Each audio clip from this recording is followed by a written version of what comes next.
Well, thank you for inviting me back. I appreciate that. So let's jump into it. So as I speak, feel free to put questions into the Q&A chat box, and then I will we'll work through them at the end. So as you heard, I'm the co-creator of Disciplined Agile along with Mark Lyons. Um, Disciplined Agile originally started as something called Disciplined Agile Delivery, and I'll talk about that in a few minutes. And Disciplined Agile Delivery is still a portion of the overall toolkit, but it's a small portion. And it started from our work at IBM in 2008 2009 timeframe, and it evolved over time. And we published the first book in 2012, and then formed a company around the evolution, around helping organizations to adopt and to transform using Disciplined Agile. And and of course we evolved the toolkit over time. In 2019, in August of 2019, the PMI purchased the Disciplined Agile organization in order to obtain the toolkit and to start building an agile methodology team, and to start supporting the Disciplined Agile toolkit worldwide.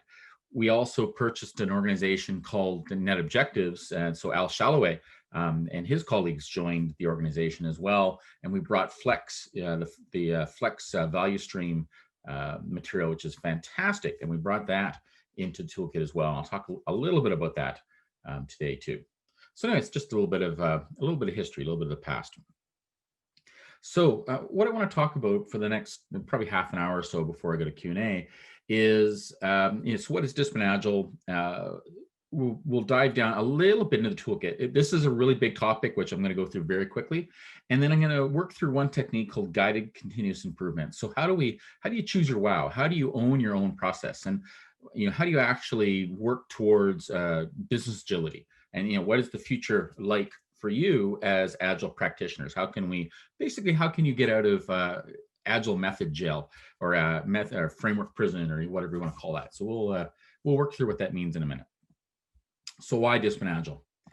So a very interesting question to ask is, what's going on in the marketplace? What are organizations doing with Agile? And many organizations are adopting frameworks and methods such as Scrum and SAFe and LESS and many others. And that's great. Those are all wonderful things. But how well is it working? And is this actually working out for you? Is a valid question. So let's take a look at what's actually going on. And one of the challenges we have in the industry is there's a lot of marketing. There's a lot of marketing rhetoric and all these wonderful claims. You can do twice the amount of work in half the time, and all good sort of stuff. Some people will tell you, adopt my framework and you get 5 times productivity and 10 times productivity. And to be fair, I have seen those sorts of things in practice, but it's not because of the framework. It's because that organization, that team was really messed up, and doing anything to help them would have helped to make them better. So it's not really the framework. So I don't trust some of these claims that we keep hearing. So what do you do? Who can you trust? And one of the things I've done is, I didn't do it. I stumbled into this person. There's a gentleman by the name of Dr. Don Reifer, and he earned his PhD answering the question, how effective is Agile in practice? And the interesting thing about him is, well, first of all, he earned a PhD in it, so this has been vetted. But also, he has data from many hundreds of organizations around the world, thousands of teams across hundreds of organizations around the world. And most importantly, he doesn't have an axe to grind. So he's not a Disciplined Agile guy. He's not a Scrum guy. He's not a Kanban guy, not a LESS guy, not a SAFe guy, just a guy. And he doesn't have skin in this game. He's trying to help organizations understand what the heck is going on. So let's take a look at his data. So, and let's also assume that you've adopted one of these frameworks and you've done it successfully. Okay, so we'll give everybody the benefit out here. So let's assume it was successful. So what does this successful adoption look like? Well, first of all, you start out at wherever you are, that's where you start. And you adopt this framework, and there's an initial learning curve. Your effectiveness goes down because you got to get some training and coaching. It takes a little bit of time to understand this stuff and to actually adopt these techniques and to change your behaviors and to learn it. But eventually things get better, and your effectiveness as a team or as an organization goes up. So fair enough. But then things peak. You hit the limits of the framework, because all these frameworks address a certain problem space, and then assuming you successfully adopted it, you've solved that problem. Whatever problem it solves, you've solved it now. So things peak. And then yes, there's all this rhetoric of, you can, it's the art of the possible and you can do anything you want. But the fact is, you probably don't have those skills, and because you're not process experts, and maybe you're lucky and you've got a decent coach, and the coach can take you a little bit further past the framework. But for the most part, you're stuck. And this is something that Ivor Yakuzin likes to refer to as method prison or framework jail. You hit the limits of the framework, and they don't really tell you where to go further, and nor do they tell you how to move away from the framework. And that's an interesting observation. Why would they tell you how to move away from what they've just sold you? That's crazy. So they really, this is like a form of vendor lock-in. For those of you familiar with the tooling market, it's vendor lock-in. And fair enough, fine. This is the way it works. So what's the level of this peak? How much better did things get? What's going on here? Well, according to Dr. Reifer, who's researched this, and on average, now, some organizations do better and some organizations do worse. So these numbers are average. Things are pretty good. Things do improve, 7 to 12%. Now, it's not the, 4 times productivity or 10 times productivity improvement that you've heard about, but it's certainly nothing to sneeze at. This is okay. This is, across, and particularly across a large organization, a 12% improvement is pretty darn good. That's a lot of money. So that's okay. But you've hit the limit now. So what do you do after this? So what does the future of Agile look like for you? So let's assume that you've adopted a framework, or you're in the process of adopting one, and things are going okay. What's the future? So the future, I hope, is Disciplined Agile. So let's take a look at what Disciplined Agile is all about, and we'll see how that can help you and your organization. So Disciplined Agile is a toolkit. It's not a framework. And I think, and this is an absolutely important point to understand. So where frameworks tell you what to do, they tell you the best practices, and follow this, have a product backlog, and follow this technique, and release once a quarter, and have planning increment meetings and good stuff like that. All great techniques. They tell you what to do. A toolkit tells you what to think about and gives you options. It says, yes, it's a little more complicated because the world's a complicated place. You are a unique person working on a unique team in a unique situation for a unique organization. Now, and because you're unique, you need an approach, a process that's fit for purpose, that makes sense for you in your situation. And as your situation evolves, so should your approach. So this is a different way. So instead of telling you this is the one official way of doing things, in DA, we say, what? Here's what you really need to be. This is what you need to focus on. Here are some options. Here are the trade-offs of those options. You choose the right technique for you in your situation. Do the best that you can in the situation that you face, and always try to get better. Improve in place. So this is our message. And yeah, it's a little more complicated. So the metaphor I like to use is a framework or a method is the equivalent of giving you a fish. It feeds you for a day. It solves an immediate problem. You're hungry. You got you don't want to starve to death. So that's a good thing. A toolkit like DA teaches you how to fish, so it feeds you for life. And we'll see what this teaching you, or what it means to actually fish and do your own process improvement in a minute. So Disciplined Agile is an umbrella over Agile and Lean and even traditional. We'll see that in a second. The more serial techniques, because we don't believe in best practices. We believe in context. So every given practice, every given strategy works well in some situations and is a bad idea in others. So instead of telling you what to do, we put things in a context and we help you to choose the right technique for the situation that you face. So we answer questions in DA. We answer questions like, what techniques exist? When should you use each technique? When should you not? How do they fit together? To what extent should you apply a technique? So it really teaches you how to choose your way of working, how to own your process, for those of you familiar with some of the older terminology out there. So what's the scope of Disciplined Agile? Earlier I was talking about it being a path to business agility. So what the heck am I talking about there? So Disciplined Agile is architected into 4 layers.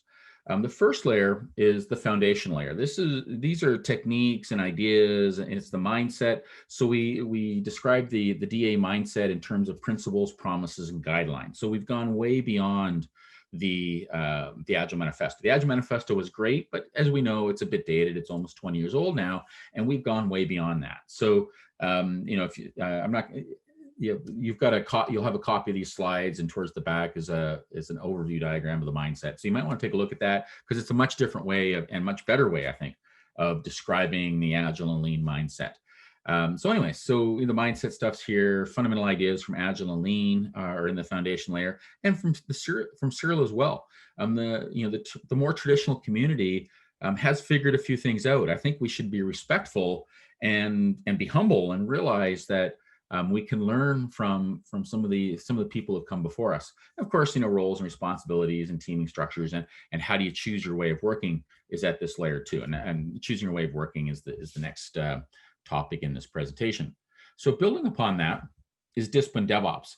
So disciplined DevOps, in my mind, has become table stakes for modern organizations, and this is certainly true for financial organizations like banks, insurance companies. If you're in the retail space, we've worked in retail organizations, in manufacturing organizations. We've even worked with oil companies. So some organizations, like certainly an oil company or a physical construction company that builds bridges, for example, they still have IT. They still have some aspects of non-bridge building parts of the business.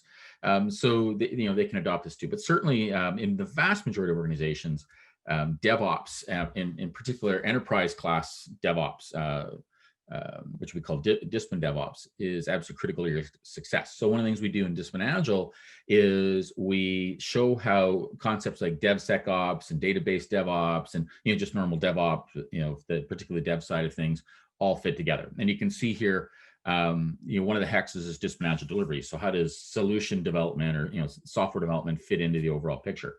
These hexes on this diagram we call process blades. So sort of like the equivalent of a server blade for those of you on the technical side of things. And the idea is you can pull solutions in and out and just put the blade in your process rack, and that approach should work well for you because it just integrate right in. That's the base. And for those of you who are process people, think of it as process areas. So building upon disciplined DevOps is the value stream layer. So how do you go about serving your customers? What products and services do you bring to them? Value stream begins, ends, and then continues with a customer, with customers in mind. So how does it all fit together? And this is what Flex has brought to the table. And once again, there's at the back of this slide deck are some really the Flex life cycle, which I think many of you will find interesting. And finally, the enterprise layer. So how does the rest of the organization work in a more effective manner? How can we improve aspects of the company like finance, like asset management, like people management, HR, enterprise architecture? How can they work in a more agile and lean manner and serve and support the value streams that you go to market with, which is where your organization, and this is true even of a government agency. So where a private organization would serve customers, the government serves citizens. So citizens are the customers of the government, and the government offers value streams to the citizens as well, or at least they should be. Depends on the government, I guess. But certainly the government should be doing good things for the citizens. So let's talk a little bit about the future. So as an Agilist, how do you go about choosing your way of working? How do you go about choosing a fit for purpose approach? How do you break out a method gel or framework prison, or like Ivor Yakuzin was talking about? How do you get off that flat line of effectiveness and start working your way up? So one question that I like to bring to executives. So I do executive workshops occasionally, and one of my favorite exercises is to ask the executives to identify your competitors. So, we do the sticky note thing, and they put a bunch of sticky notes on the wall. And when I do that, I ask them, so who are your existing competitors as well as potential competitors? Like, so for example, if you were a bank, potential competitors would be fintechs, perhaps, if they aren't already competing against you. So anyway, so we work through who your competitors are. Then the next step of this is I asked them to categorize them. And there's two categories. There's the competitors that they don't worry about, yes, they're competitors and got to keep an eye on them, but they're pretty easy to compete against. And then there's the competitors that keep them up at night. Who's scary? What are the competitors that are really scary? So they move the stickies around. Then the next question I asked them, and this is always good for a few chuckles, is of these competitors, which ones do you think are adopting frameworks like Scrum and Safe and Less? And which ones, are not adopting these agile frameworks? And they all laugh and they point, they point to the competitors that they're not afraid of, usually which look a lot like them. And they say, those clowns, they're the ones adopting the frameworks. Oh, but these companies over here, the scary ones, the Amazons and the Googles and the eBays, they're not adopting frameworks. They're way beyond that. So that's an interesting observation. So then then the conversation is, so why do you think these organizations are so scary? How did they get so scary? And it's interesting, if you read like DevOps case studies, or if you read the various books about these companies, or articles about how they operate internally and how did they get so good. And there's all these articles, you can look them up in Forbes and Fortune and many other magazines like that. Harvard Business Review and others. The answer is pretty much the same. They've been doing something called continuous improvement. They have been improving for years. So, at some point in their history, 15, 20, even more years ago, they made a decision and they decided they wanted to survive. They wanted to be competitive. And to become competitive, they had to improve. They had to keep getting better. So they adopted a total quality management technique called Kaizen, where they improve in small steps, this continuous improvement approach. So this is what they do. So when they run into a potential problem, maybe they held a retrospective and they realize they need to improve something, or maybe somebody realizes, hey, we could get better at X. They identify some issue, something they want to improve. Then they talk about, well, wait a minute. So how can we improve this? What new technique, what techniques can we experiment with? And how are we going to measure this? How are we going to know that we've actually improved? So it's not just about let's try something and hope for the best. It's let's try something intelligently. Let's try this, let's measure it, let's make a decision at some point. So then they give it a try. They run one or more experiments with these different techniques because they want to see, does this new strategy work well for them in the situation that they face? Then they give it a little bit of time to try out. Then they assess. They've been measuring this all the time, and they make a decision. And they realize that yes, this worked well, or no, it didn't work out so well. So if it worked out well, they adopt it. If it didn't work out so well, they abandon it, right? It's like, we tried, good experiment, but it failed. So let's not do this. So we learned that strategy doesn't work for us right now in the situation we face. And then if they're polite, they share their learnings with others, at least internally within their own organization, and maybe even publicly with the rest of the world. And some organizations do this, some don't. So anyways, this is a technique called continuous improvement. It's been proven in practice. People have been using this for decades.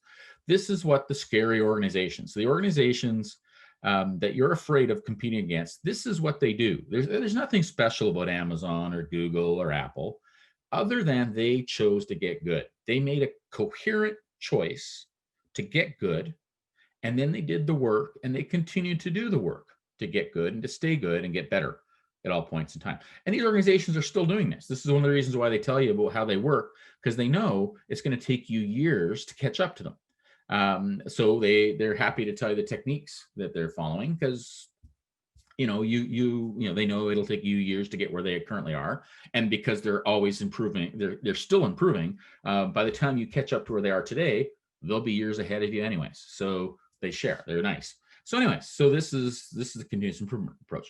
How can we do better? So this is the question that we answer in DA. How can we do even better than this? Right. So the idea here. So what type of an effect does the Amazons of the world get with this approach? Well, they enjoy an improvement curve that looks like this. It just steadily improves. Now, yeah, it's jagged, right? Because you have failed experiments, so your effectiveness goes down a bit, but then you abandon it, goes back up. So over time, it goes up, right?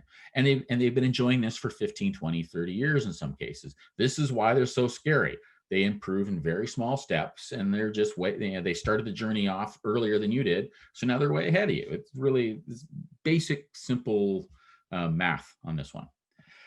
So how can we get better? So the first thing to recognize is the challenge that some experiments fail. It is what it is, right?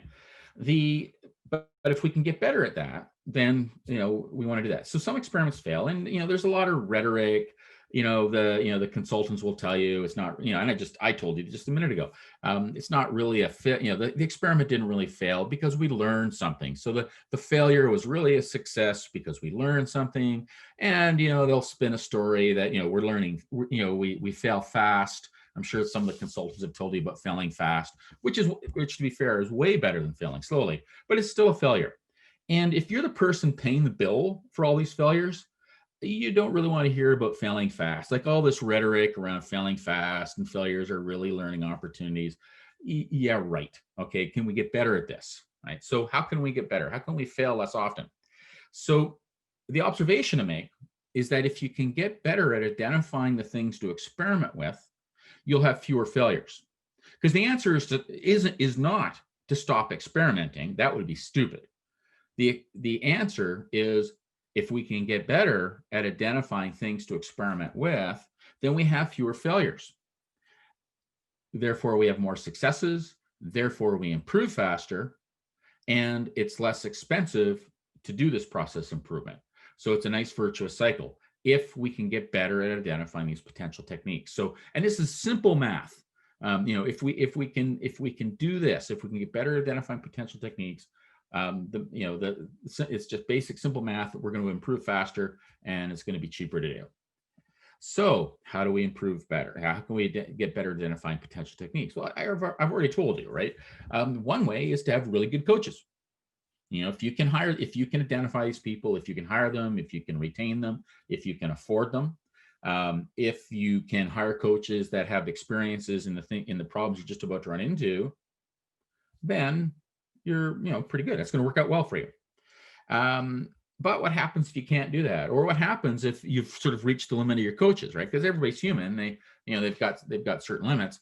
So if we can, if they have some sort of process knowledge base, or if you do, if there's a way that you can fend for yourself and look into this information and make better decisions yourself, then you'll improve faster. And that's what the DA toolkit enables you to do. So we'll work through an example there. So, and that's, I'm sorry. And this is something that we call guided continuous improvement. So it's an improvement on continuous improvement, and it gets down to it. So with a little bit of guidance, this works out well for you. So how does it work? So where the Amazons of the world enjoy this sort of an improvement curve, and this is pretty darn good, as we know, simple math, by improving the chances of success, by having more successes and fewer failures, we improve faster. It's really that simple. And this is what Disciplined Agile shows you how to do. So let's work through an example. So, well, first of all, our philosophy in DA is to start where you are, do the best that you can. So be a professional, right? Do the best that you can in the situation you face. And I truly believe that the vast majority of people are doing that. And always strive to get better. So improve in place. So start where you are, improve from there. So let's work through a scenario. So, and this is a common scenario. I'm sure many of you are probably suffering from this right now. But anyways, certainly a common scenario for many teams. What the challenge is there's a mismatch between the way. So my team, we're some sort of a solution delivery team. Might be software, might be something else. But there's so we're working in an agile manner, and we've been doing some sort of Scrum thing for a while now. But there's a mismatch between the way we work and the way we get funded. And we're still following, and the basic problem is the finance people in my organization are still following old management techniques. They still want us to do big upfront estimates. Luckily, it's ranged, plus or minus 25%. So it's not so bad. It could be worse. They could be looking for an exact estimate up front. But anyways, the they're really asking us to do way too much work up front in order to do these estimates. And so this is a bit of a problem for us. This is slow, it's expensive, doesn't really lead to, doesn't help us at all from a success point of view. So anyways, what happens? So, and let's also assume we've got at least one person on the team that has done a little bit of training in the toolkit. So we look at the process goals for the team. This is a team level issue, right? So how is the team being funded?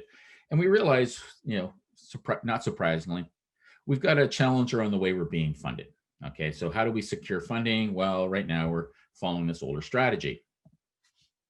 So then we dive down into more details, right? So the one nice thing about the toolkit is that there's varying levels of detail. So if you're an experienced person, then you might not even need this level of information. Fundamentally, it's the way we go about funding.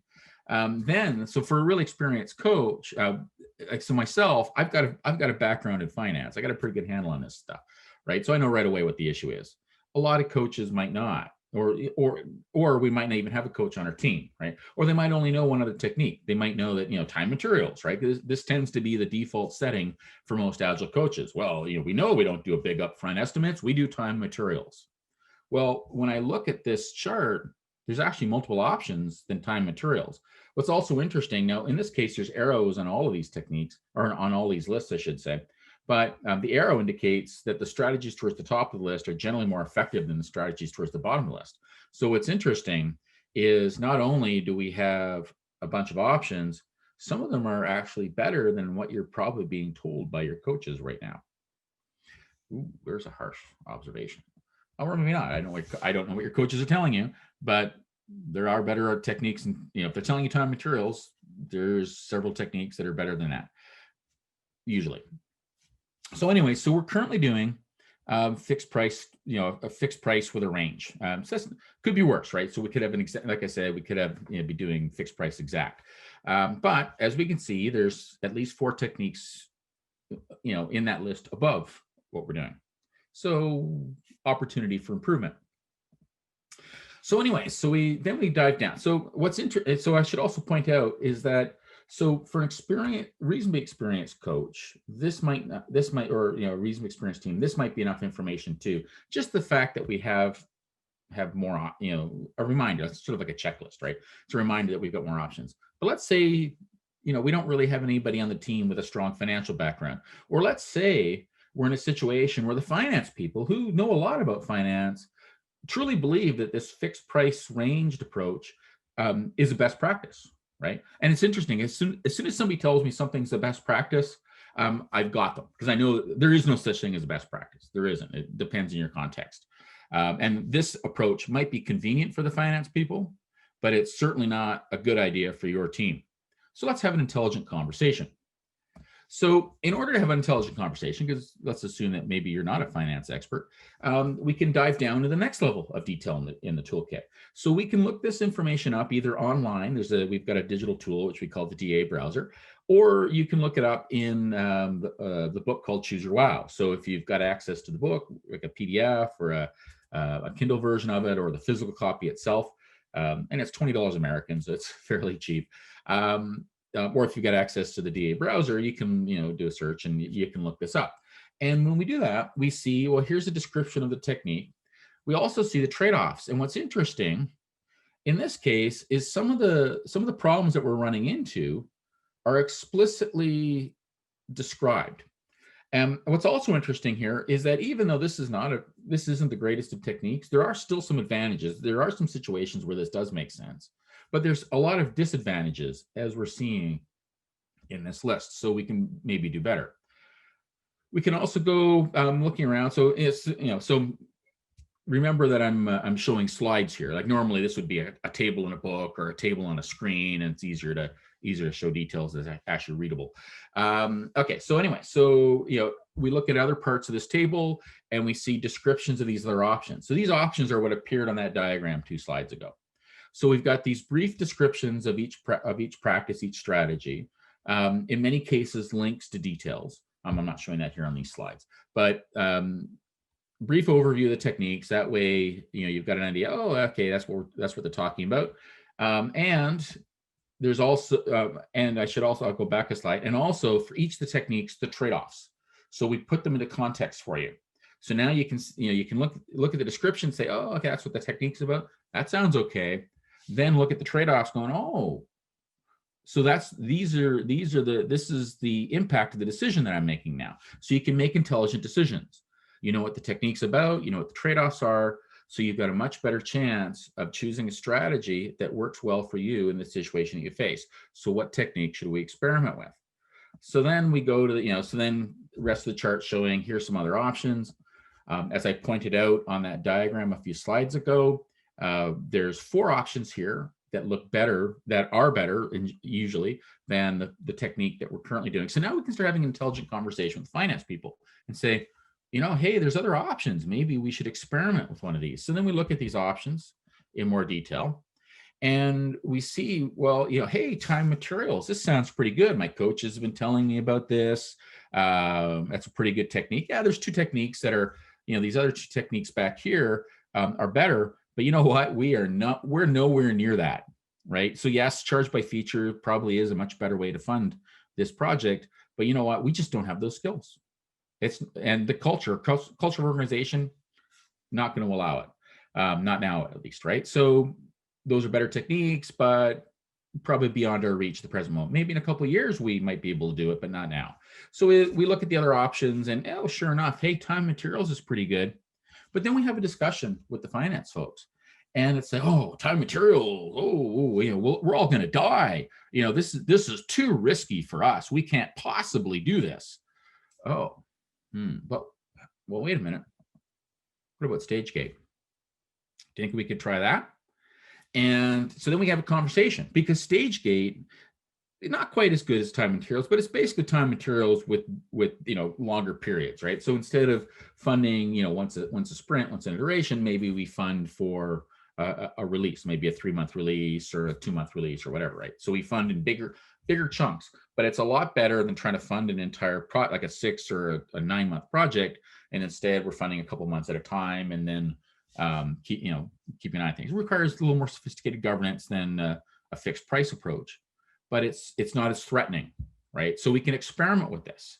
So let's give it a try on our team. And so this is another thing you can do as an organization. We don't have to inflict this technique on every single team in our company.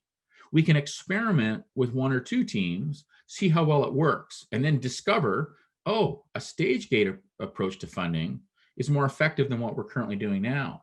Maybe we should try that out. Maybe now that we've seen that the world doesn't come to an end when we try new techniques, maybe the next thing we can experiment with is time materials. And we can start working our way up the chart and getting better and better and better over time. Okay, so that's the idea. And what's interesting, so some ideas I want to leave you with is, yes, you are unique. You're a unique person in a unique team facing a unique situation. But other people before you have faced similar situations. They've solved, so the problems, whatever problems you currently have on your teams, hundreds and probably thousands of teams before you have solved very similar problems to what you currently face. So you can leverage their learnings. You don't have to figure it out on your own. This is the challenge. And when you're truly leading edge like Amazon, they're dealing with problems nobody else has ever solved yet. So they're going to have a lot of failed experiments. It is what it is. That's not your situation. You can be a lot smarter than that. And that's what guided continuous improvement's all about. You can improve faster. And this is the future of Agile. This should be I hope this is your future. This is certainly like the organizations that you are afraid of, that you don't want to have to compete against. They're learning organizations. They've learned how to learn. They know how to get better. This is why they're so scary. You can do this too. This, I hope, becomes your future. That level of success. So parting thoughts before I go to Q&A. So Disciplined Agile is an agnostic toolkit. It really is. So, and we're careful with the terminology, very careful about terminology, actually. And we use slightly different terminology than what you might be used to, because we want to be agnostic. One of the challenges with using, say, the Scrum terminology is it puts you in it boxes you in to a certain way of thinking, and it's really hard to break out of it, which many of you are, which is why you're probably in method prison right now. So step back and think about that a bit. So it's an agnostic toolkit that teaches you how to evolve your own way of working, how to truly own your own process. And this is what, in the Agile community, we've been talking about this for 2 decades now. Now we can actually show you how to do it and do it effectively. So even though adopting these frameworks, such as Scrum and Safe and Less and all these other good things, are a good start, and they do solve a problem. We saw the stats; they do solve a certain problem. We do it right, it will help you. It's not the end game. You need to become a learning organization. You really do. That's the true future of Agile. So Disciplined Agile teaches you how to fish. So we're adopting a framework. It gives you a fish for a day and certainly helps you. Continuous improvement also helps you. This is what the Amazons of the world are doing. With a little bit of guidance, with a little bit of learning, you can do even better. You can improve faster. You've got a shot at catching up and at least closing the gap between you and some of the really scary competitors among you. So start where you are, do the best that you can, and then always strive to get better. Always try to improve in place and get better at what you're currently doing. So thank you very much. So let's go to, we got a few minutes for questions. Let's go to questions. Yes, that's correct. We have 2 questions from the audience. So first one, is the Disciplined Agile Toolkit suitable for startups and small and medium-sized enterprises? Yes, definitely. I didn't go into that sort of detail, but we support a wide range of life cycles, including exploratory life cycles, like a lean startup type of thing, which startups tend to do. But your startup teams will very quickly start having to productize whatever it is you want to take to market. You've got to build a value stream as a small organization. Otherwise, you tend to die off and things don't go well for you. So quick answer is yes. Now it'll obviously be a simplified version, very simple version of DA, because you're in a simple situation. But as you grow, as things become more complex for you, DA provides the advice to grow your organization and to grow and evolve your way of working to reflect the new situation that you're in. A lot of startups, you get going really well, you got a lot of energy and all that good sort of stuff, but then you get to this size where your old ways of working fall apart for you. And this is a very dangerous inflection point for startups. And how do you take it to the next level? And DA can help you get going, and it can certainly help take you to the next level, because if you remember that chart with all the hexes on it, those are all those are all things that you're going to have to deal with at some point, probably pretty early. Finance, for example, is a very reasonably important thing, but certainly everything else there is important, and you will stumble into that at some point. I would advise you to streamline that. You don't need to reinvent the wheel. You really don't. Okay, thank you. The next question, coming from a large enterprise, would you suggest this approach coming from IT perspective or business perspective? Would you suggest this in telecom? Yeah, I've worked telecom for years, actually. I've done both. I've come at it from both the IT point of view and from the business point of view. I would suggest, I've done both and I've made both successful. I would suggest you actually not do either one of those and actually work together and come at it from the point of view of business and IT working together as partners. You're going to have to anyways, because if you go at it from an IT point of view, you will very quickly have to get the support of the business. If you're coming at from a business point of view, you will very quickly have to get the support of IT. Otherwise, particularly in telecom, but otherwise it's just not going to work out for you. So you really do need to come at from both. I would be more concerned, though, from the point of view of, do you have true executive support? Are you coaching them? Are you training them? Are you helping them over a multi-year period? Do you have the support of the people in the trenches? But also, do you have the support of middle management? And you need all three of those. Many coaching engagements will ignore middle management, and then they run aground. All these nice terms like organizational antibodies, and there's all these excuses for why this bottom up approaches don't work. But at the end of the day, it's because you didn't engage effectively with the decision makers of the organization. So I highly suggest you engage effectively with those people. I also suggest that you adopt a strategy that reflects the situation that you face. There is no one way of doing these transformations, of doing these adoptions. We are in the process of writing a transformation guide right now that shows multiple paths. So yeah, and there's a few of the frameworks of the one way to adopt a framework, and the nice snake curve and all that good sort of stuff. Yeah, that's cute, but is that the way for you? I don't know. They don't know. They don't know either, right? You need to find that you need to choose the strategy that makes sense for you in the situation that you face, and you need options for that, just like you need options for everything else that you do. So I would highly suggest getting help and going in eyes wide open. These transformations are difficult. They're journeys. Multiple years, and there will be challenges along the way. So please go in eyes wide open.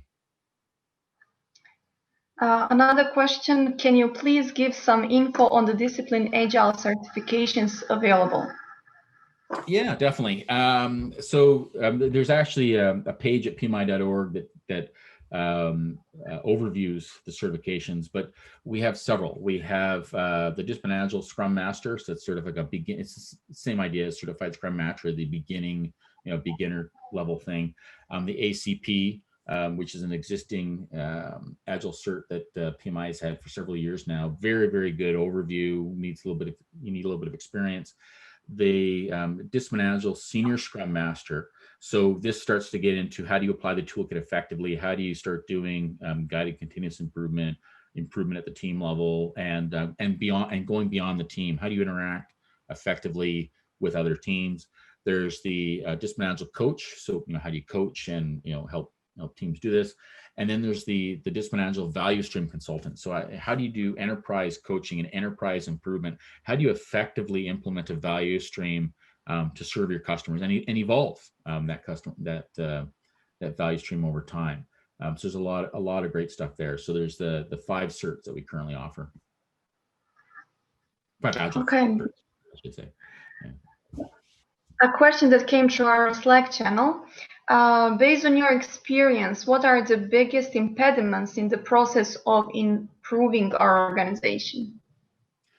Yeah, so I think a lot. Well, there's a lot, and the answer is it depends on your organization, but certainly lack of appreciation for how hard this is. Just unrealistic expectations are just bad news. This is hard work. It really is. It's hard work. And it's going to take a long time. You got to stay focused on it. You need to build it into you need to build these techniques into your culture. So, and there's different ways of doing that. But there's ignoring thinking that this is just a software development thing. Agile is about far more than just software development. Not having a learning mindset, not having an experimental mindset. A lot of organizations still struggle with this idea of having to experiment. Get over it. Just shut your yap and get over it. That's my only response to executives now. Just shut up. I don't want to hear that. Get over it. Grow up. Like I'm sorry to be harsh, but you got to get over that. Come on, right? I'm surprised your organization is still alive if you're still afraid of experimenting. But anyways, and certainly if you're afraid of experimenting, you're not going to be around much longer because it's somebody's going to go here. But anyways, yeah, you really got to get over these mental issues that some organizations have. But yeah, it's just really hard. And you need to appreciate, and everybody can improve. And if you remember back to that chart with all the hexes on it, I want to be very clear. Every single aspect of your organization can and should improve, and they all need to get on the improvement path.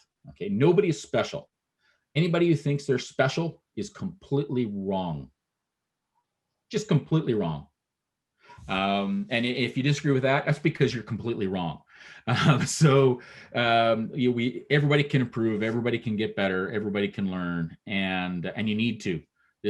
And like all the scary organizations of the world, this is what they do. They have this learning mindset, and they've been doing it for years. This is why And we saw this in COVID, right? All these organizations have done, you know, phenomenally well because of the fact that they were, you know, they were just much better than the rest of us to begin with. So it's, you know, we really need to start choosing to observe these things, or, you know, go work for them, I guess, one of the two. But.